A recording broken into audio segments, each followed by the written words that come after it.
guys, welcome back to my channel, and you're here with Abby. So today I'll be reacting to a short animated story. It's a horror. Um, so yes, I'll be reacting to a short animated story as a Jamaican, right? For those of you who are new, subscribe, turn on your notifications, like, share with a friend, your family, and feel free to comment. Alright, with no further ado, let's jump right into it.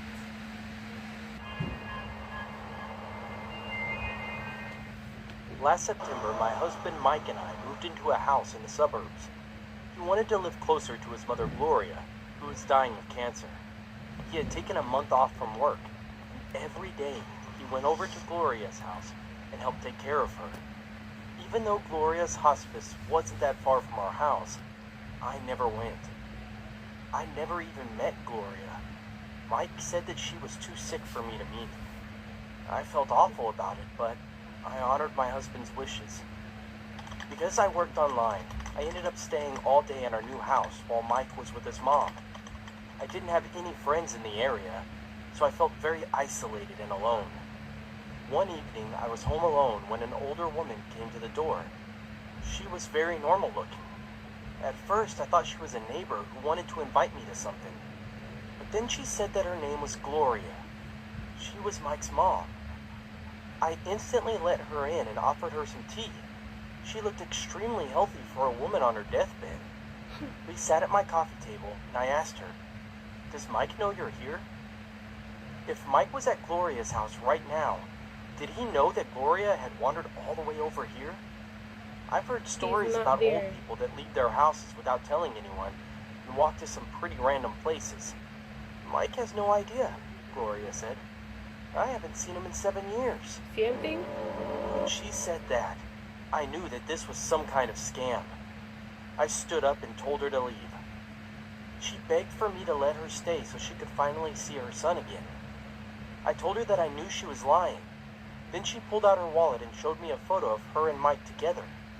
Mike must have been 12 or 13 at the time. When that wasn't enough to convince me, she pulled out 6 more photos, each one showing her and Mike from different time periods. I couldn't believe it. That man ran away with a younger, hotter version of his wife. And she caught the lies. Like, yes, us females always fall for the lies and the tricks.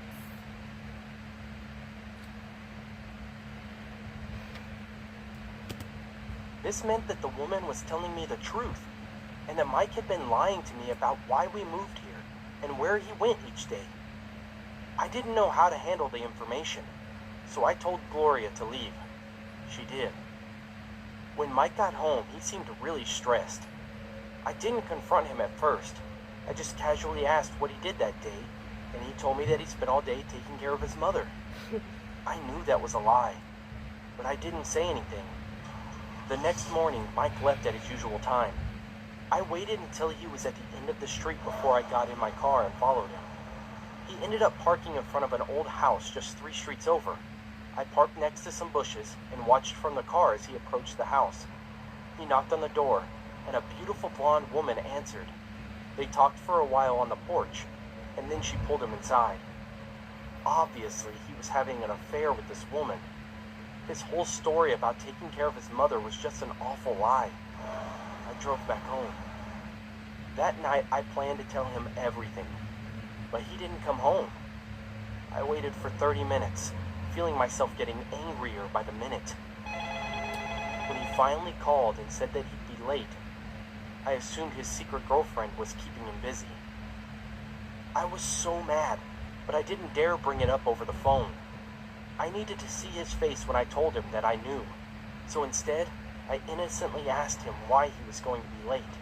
He said that his mom had an episode, whatever that meant, and he wasn't sure how long he needed to be there. Fine, I said. Bye. Immediately after I hung up on him, I heard someone walking around in the front yard. I looked through the window and saw a dark figure wandering around the bushes. "Hey!" I shouted. "Go away!" The figure stepped out of the shadows, and it was Mike's mother again.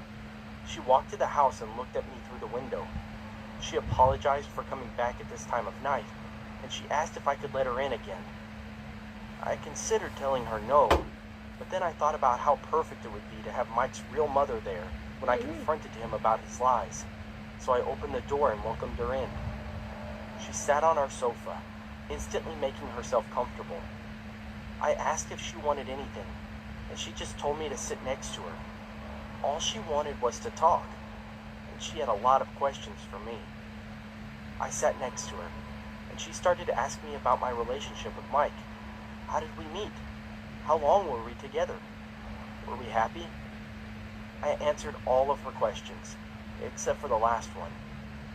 Then she asked where Mike was right now, and I didn't have the heart to lie to her.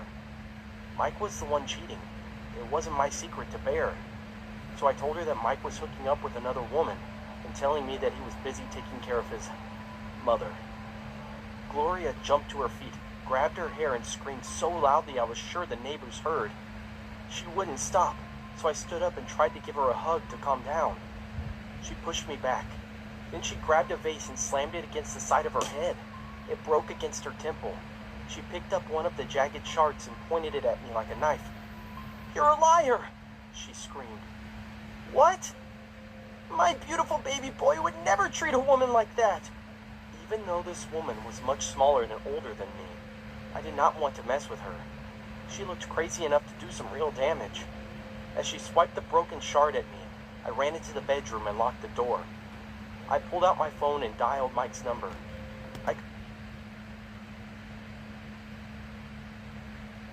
So maybe Mike was not actually lying when he said his mother was sick. It was just that she was mentally sick. That is what I'm thinking, because your son's wife is going to tell you something that your son is doing, and the first thing you're going to do is be violent to yourself and try to attack the wife.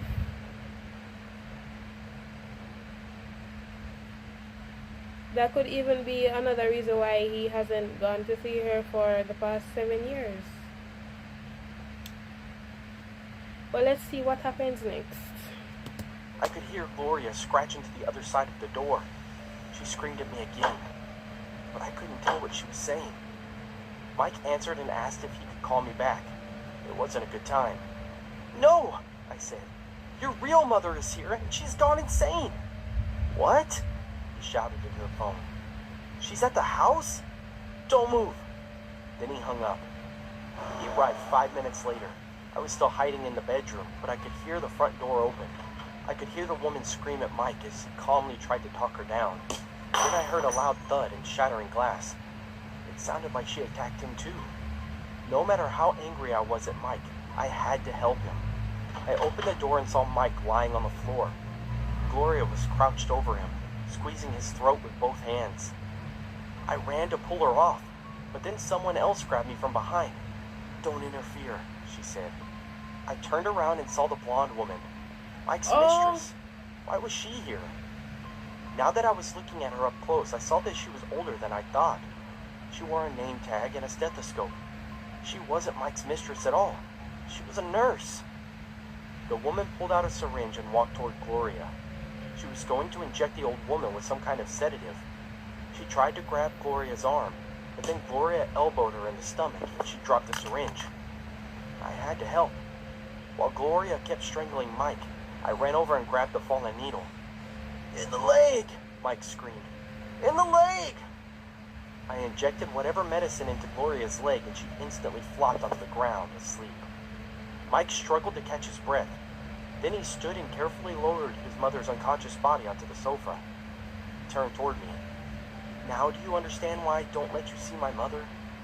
He explained that he'd been taking care of his mother all this time, but he'd lied to me about her sickness. She didn't have cancer. She had 8 different psychological conditions that led to lying, stealing, and... Okay, so I was wrong. I was wrong. He wasn't lying. He was actually taking care of his mother, and it was not us.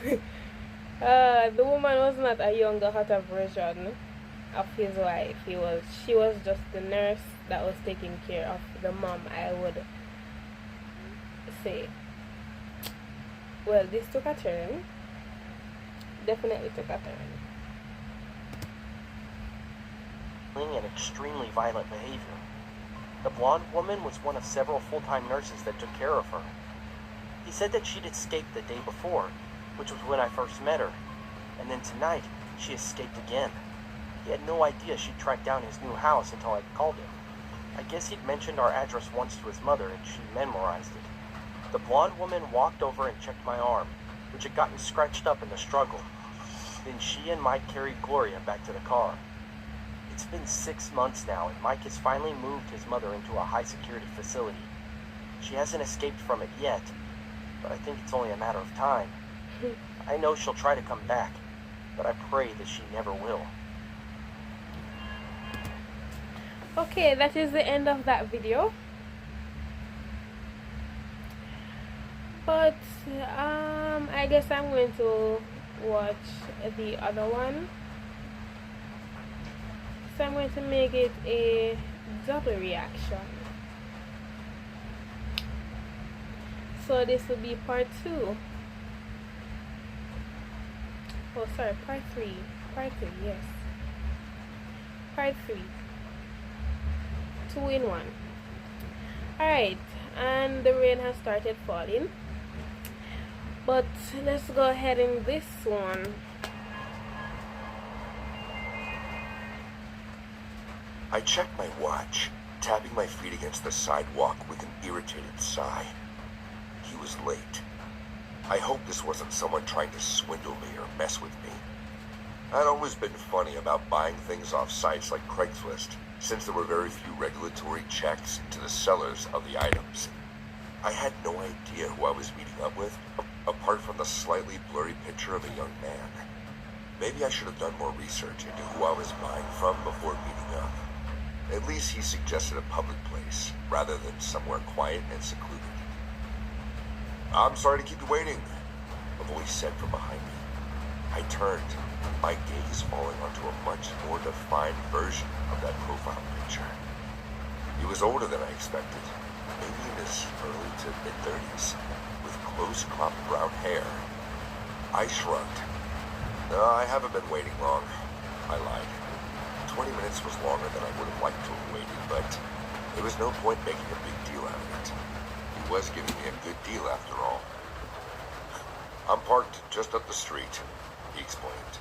"I had the mirror in the car." I furrowed my brow. Why didn't he just bring it with him? Did he expect me to follow him to his car? I glanced around the street. The road was fairly busy at this time of day, and there were a couple people walking around. If he tried anything funny, at least I wouldn't be alone. "Did you drive here?" he asked when I said nothing. I nodded, jerking a thumb to the old Ford behind me. "Yep." He nodded. His eyes were If you over my ever face follow more that man. intensely than I would have liked. I subconsciously stepped back, breaking his focus. He cleared his throat.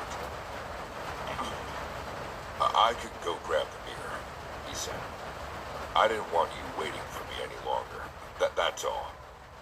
I stuffed my hands back in my pockets, sighing softly. "No worries, I'll come and get it. It saves you walking all the way back." I knew I shouldn't be so nice, especially after him Girl. keeping me waiting, but I wanted to be done with this transaction so I could get back home. Meeting up with strangers like this always made me antsy anyway, especially when they were men. It comes with being a woman, I suppose. He started walking back towards his car, and I walked a little behind, maintaining a good distance between us. He didn't seem the sort to try anything, but He's I not could going never to really seem like tell. that at first. His car was a red pickup with some old carpets rolled up in the back. He noticed my gaze. Doing some renovating.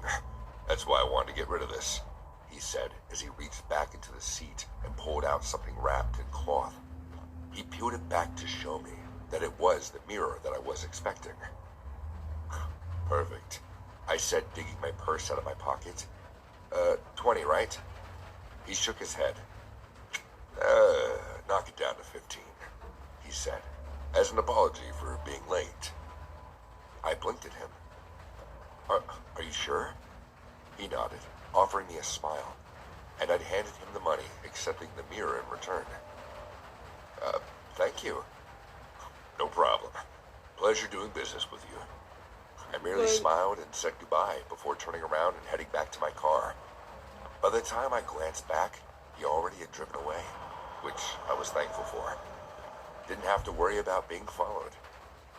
I drove back home, relieved that it had gone so smoothly. The last thing I needed was to meet up with some creepy guy, but he seemed alright in the end. When I got home that afternoon, I finally unwrapped the mirror and...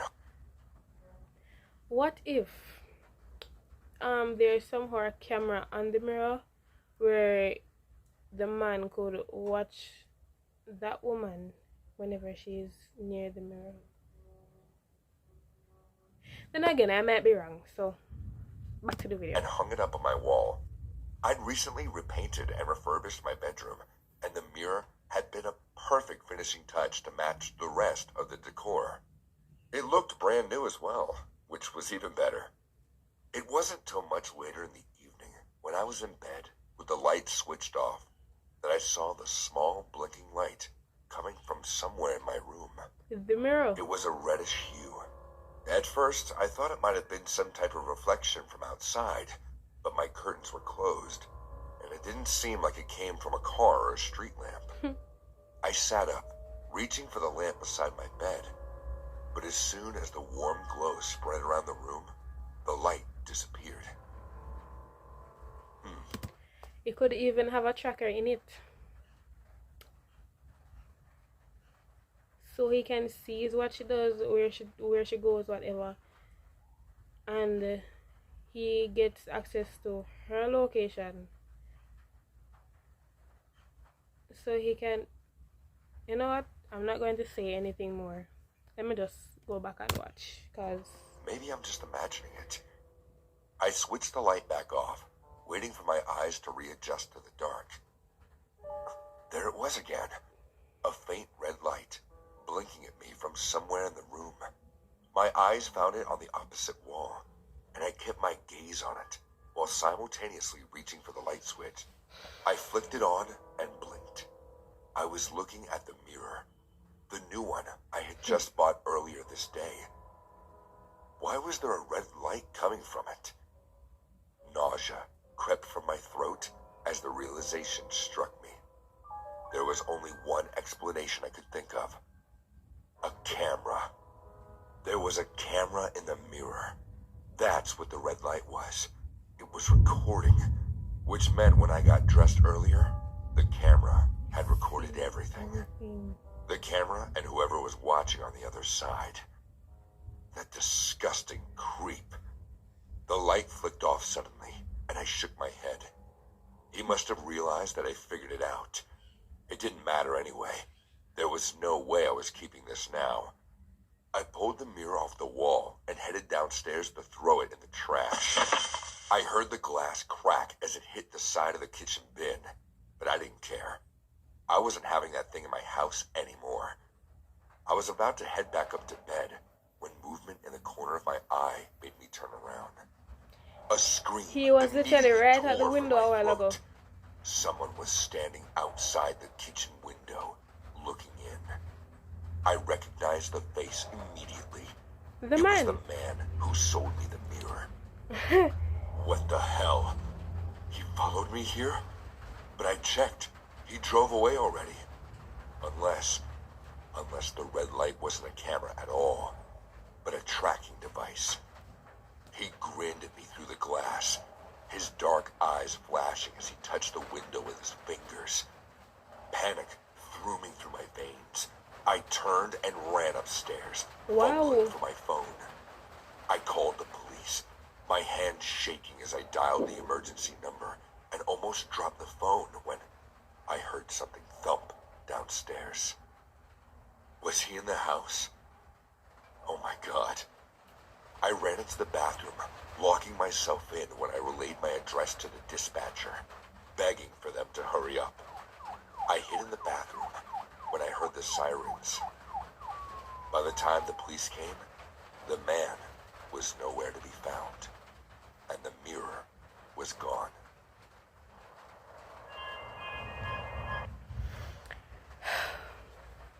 Okay, I'm glad to see that I wasn't wrong for that one.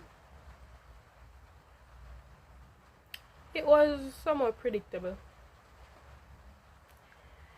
Alright guys, thank you for watching. Thank you for tuning in. Please remember to like, share, comment, subscribe if you haven't. I'll see you in the next video. Bye.